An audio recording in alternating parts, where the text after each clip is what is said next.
Cerita Kiai Barseso sudah familiar di kalangan muslim sedunia.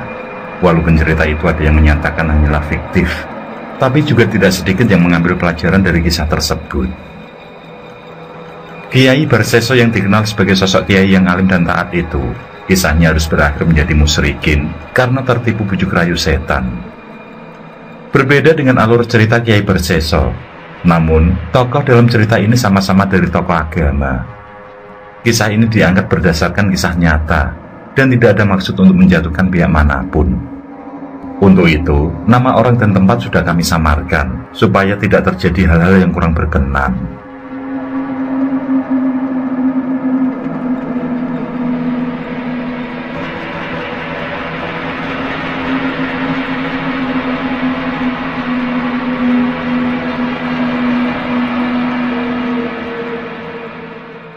Pedagang musuhnya pedagang, karyawan musuhnya karyawan.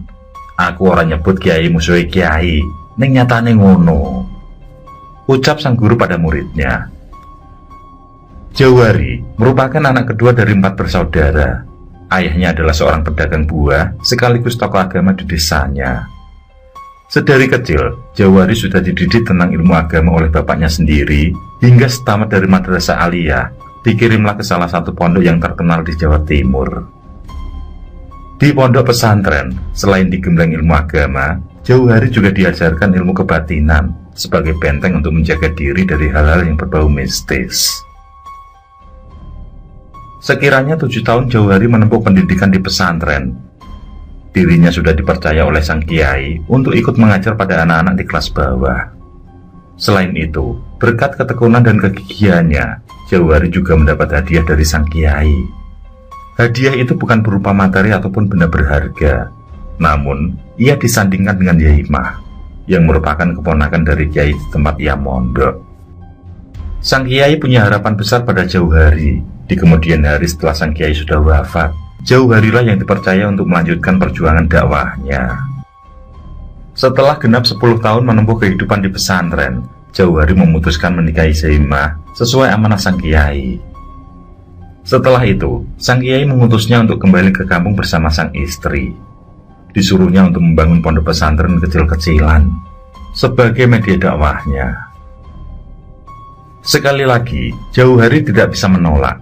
Niatan baik itu juga disambut hangat oleh keluarga dan masyarakat sekitar. Aziz, teman seperjuangan Jauhari sewaktu mengenyam pendidikan di madrasah aliyah, juga telah boyong dari pesantren. Aziz juga mendapat amanat yang sama dari sang guru, di mana setelah boyong dari pesantren, diutuslah untuk berdakwah di kampungnya. Meski tidak ada hubungan darah, antara Aziz dan Jauhari sudah layaknya saudara. Setiap ada apapun mereka selalu membicarakan bersama. Lain daripada itu, Jauhari dan Aziz juga dipilih oleh warga sebagai khotib di desanya, dan gelar kiai sudah disandang oleh mereka berdua. Jauhari tetap pada basicnya, yakni pesantren salaf yang mengajarkan menggunakan metode klasik, dengan kajian utamanya bertumbuh pada kitab kuning. Sedangkan Aziz, yang basicnya memang Al-Quran, dibuatlah jamaah tahfidz untuk mengkaji serta menghafal Al-Quran. Dua sahabat itu saling bahu-membahu untuk memajukan dakwah agama di kampung mereka. Seiring berjalannya waktu, pesantren makin dikenal hingga memiliki cukup banyak santri. Beberapa tahun kemudian, Jauhari terlebih dahulu ditakdirkan oleh Allah untuk menunaikan rukun Islam yang kelima. Bersama sang istri, Jauhari menunaikan ibadah haji ke tanah suci. Ketika menjalankan ibadah haji, pondok pesantren beserta santri dan jamaahnya dipasrahkan pada Aziz, mengingat anak pertamanya masih belum cakap jika harus mengatur jamaah. Setelah menjalankan ibadah haji, Jauhari dan istri kembali ke tanah air dengan disambut meriah semua warga dan para jamaah. Dengan penuh bahagia semua berharap setelah ini pengajian dan jamaahnya semakin maju dan semakin dikenal luas. Dan benar saja, tidak berapa lama jamaah Kiai Haji Jauhari semakin bertambah banyak. Selain para santri, jamaah dari golongan ibu-ibu berdatangan untuk menimba ilmu. Di sisi lain, Aziz juga telah mendapat panggilan dari Allah untuk menunaikan ibadah haji, tepatnya setelah 1 tahun dari keberangkatan Kiai Haji Jauhari.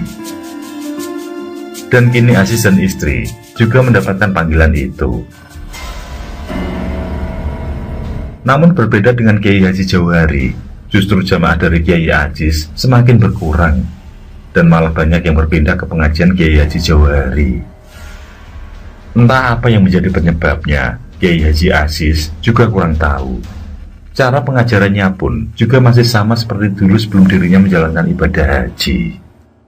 Seiring berjalannya waktu, kini keadaan benar-benar berbalik. Jamaah Kiai Haji Jauhari yang semula membludak, kini hanya tinggal segelintir orang saja. Dengan cepat, para jamaah berpindah pada pondok Kiai Haji Aziz. Bahkan jamaah dan santrinya semakin bertambah hingga sudah ratusan. Kiai Haji Jauhari yang semakin hari semakin bingung, bersama keluarga selalu melakukan sholat malam, berharap ada petunjuk yang bisa didapat. Namun belum ada petunjuk yang bisa membuka tabir yang sedang menyelimuti pondoknya itu. Setiap kali meminta pendapat Kiai Haji Aziz, justru ia disuruh ikut mengisi di pondoknya saja. Bagi Kiai Haji Jauhari, itu bukanlah jalan keluar. Apa pondok karo langgari iki digawe kos-kosan wae ya, Bu? Ucap Kiai Haji Jauhari sembari memegangi kepalanya. Ia bingung tidak tahu harus bagaimana lagi. Jamaahnya yang semula memadati langgar, kini hanya tinggal hitungan jari. Meski demikian, ia tidak ingin berprasangka buruk dengan orang lain. Rasa kecewa juga amarah itu sebuah hal yang manusiawi. Meskipun Kiai Haji Jauhari adalah orang yang paham agama, tapi mengeluh itu adalah hal yang tidak bisa dielakkan.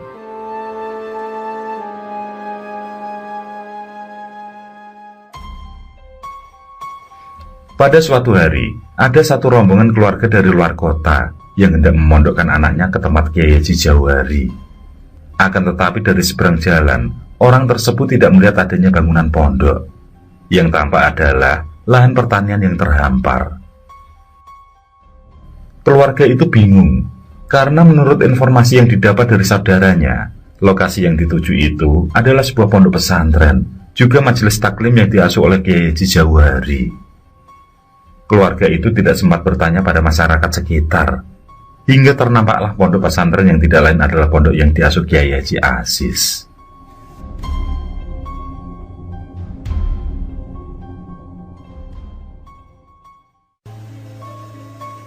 Hari demi hari dijalani Kiai Haji Jauhari selayak masyarakat umum. Seusai sholat subuh, ia berangkat ke tempat usahanya, yaitu produksi batu bata. Bersama sang istri, ia menekuni usaha yang menjadi sumber penghasilannya. Menjelang azan zuhur berkumandang, Kiai Haji Jauhari dan istri harus segera bergegas kembali ke rumah. Meski hanya ada 1-2 jamaah, ia tetap semangat mengemban amanah dari sang guru. Dakwah agama baginya adalah sebuah perjuangan yang tidak bisa dihargai dengan materi. Bulan pun berganti tahun. Perjuangan Kiai Haji Jauhari untuk mensiarkan Islam tidak pernah padam. Meskipun dulu jamaahnya sempat banyak dan kini tinggal segelintir orang, tidak ada kata menyerah baginya. Dakwah agama bukan hanya bergantung pada sedikit banyaknya santri atau jamaah, tapi ketulusan niat dan keikhlasan hati itulah yang utama. Hari itu, haflah akhirus sanah atau imtihan di pondoknya dulu menjadi jalan untuk menyambung tali silaturahim dengan sang kiai. Acara yang digelar secara khidmat itu melibatkan semua santri, wali santri, masyarakat umum juga para alumni. Kiai Haji Jauhari yang statusnya kini sudah hampir sederajat dengan sang guru, baginya dia tetap seorang murid di hadapan sang kiai. Setelah acara imtihan selesai, Kiai Haji Jauhari tidak langsung pulang, mengingat perjalanan yang jauh. Dalam kesempatan itu, Kiai Haji Jauhari menemui sang kiai yang juga paman mertuanya secara pribadi. Dalam obrolan itu sang guru menanyakan bagaimana perkembangan pondok yang diasuhnya. Kiai Haji Jauhari berusaha menutupi keadaan yang sekarang menimpa pondok pesantrennya. Namun sang kiai yang bisa membaca jalan pikirannya berkata, "Pedagang musuh yo pedagang, karyawan musuh yo karyawan. Aku orang nyebut kiai musuh yo kiai. ning nyatane ngono. Sang kiai melanjutkan, jika kebenaran pasti akan segera terlihat jelas, yang benar akan terlihat benar, dan yang batil juga jelas kebatilannya. Emas yang terkubur dalam lumpur akan tetap menjadi emas, dan kotoran tetap akan menjadi kotoran, meski dibalut dengan sutra. Kiai Haji Jauhari tidak berani bertanya lebih lanjut. Ia hanya berucap, jika perjuangannya dalam dakwah agama tidak akan pernah berhenti sampai kapanpun.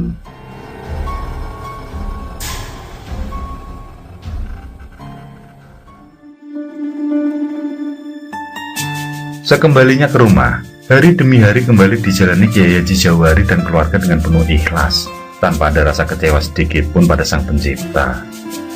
Ia juga tetap menjalin tali silaturahmi dengan sahabatnya, Kiai Haji Aziz, yang pesantrennya kini semakin pesat, dengan santri dan jemaahnya yang semakin banyak. Tidak ada rasa iri sedikit pun di benak Kiai Haji Jauhari.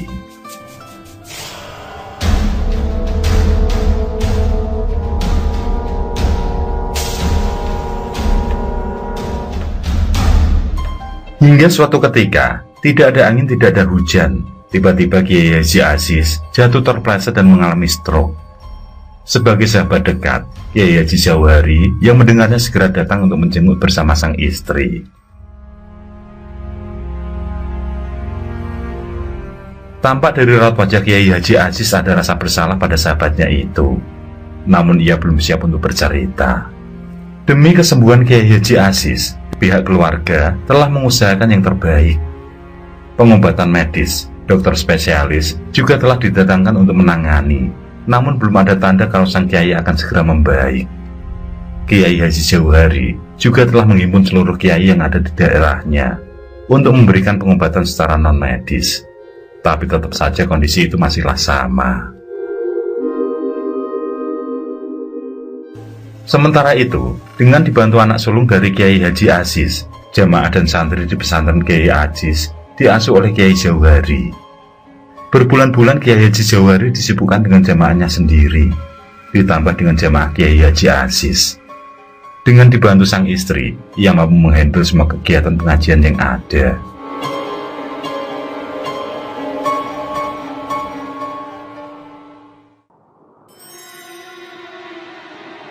Sedangkan di satu sisi, penyakit yang diderita Kiai Haji Aziz semakin hari bukannya semakin membaik, tapi malah kondisinya semakin memburuk. Sebelum akhirnya pulang ke Rahmatullah, ia meminta anaknya untuk memanggil Kiai Haji Jauhari. Ada hal penting yang ingin disampaikan pada sahabatnya itu.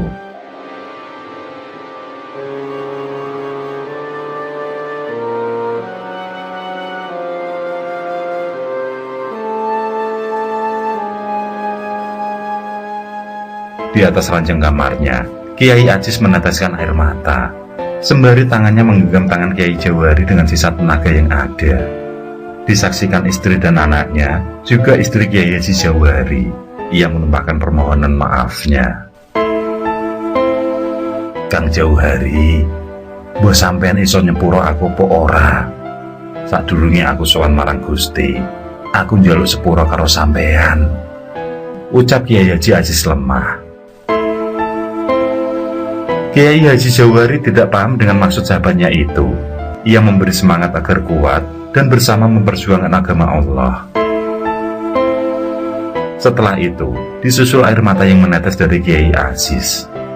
Sekuat tenaga Kiai Aziz mulai bercerita tentang kesalahannya, tentang hal buruk yang tidak semestinya dilakukan oleh seorang kiai. Ketika Kiai Aziz yang dipasrai mengurus pondok, yakni sewaktu Kiai Jauhari menjalankan ibadah haji ke tanah suci, timbul rasa iri di hatinya melihat jamaah dan santri Kiai Haji Jauhari membludak. Dalam hati kecil Kiai Aziz kala itu, ia ingin jamaah itu berpindah ke pondoknya. Hingga setan yang merayunya menuntun untuk pergi ke makam tua di selatan desa, diambillah segenggam tanah kuburan. Tepat di gang masuk area pesantren Kiai Jauhari, tanah itu pun ditaburkan.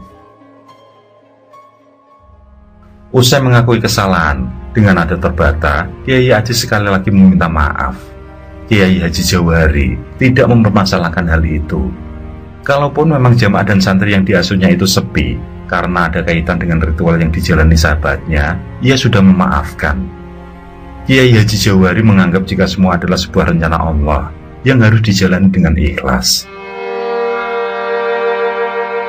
Dan sore itu menjadi pertemuan terakhir antara dua sahabat karib. Kiai Haji Jawari merasa terpukul atas wafatnya Kiai Haji Aziz. Bagaimanapun juga di masa lalunya, Kiai Haji Aziz adalah orang yang berjuang dalam agama di kampungnya. Tepat setelah 7 hari meninggalnya sang sahabat, putra Kiai Haji Aziz menyampaikan sebuah surat wasiat pada Kiai Haji Jawari. Surat tersebut berisikan permohonan maaf juga amanah dari Kiai Haji Aziz.